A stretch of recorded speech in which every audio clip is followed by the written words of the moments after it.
This is so yummy. I wonder, where does chocolate come from?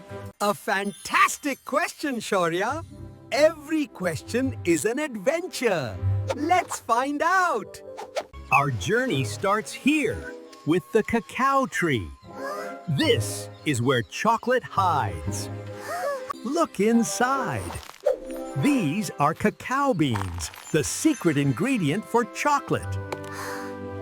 Next, the beans take a little nap in the sun to get ready.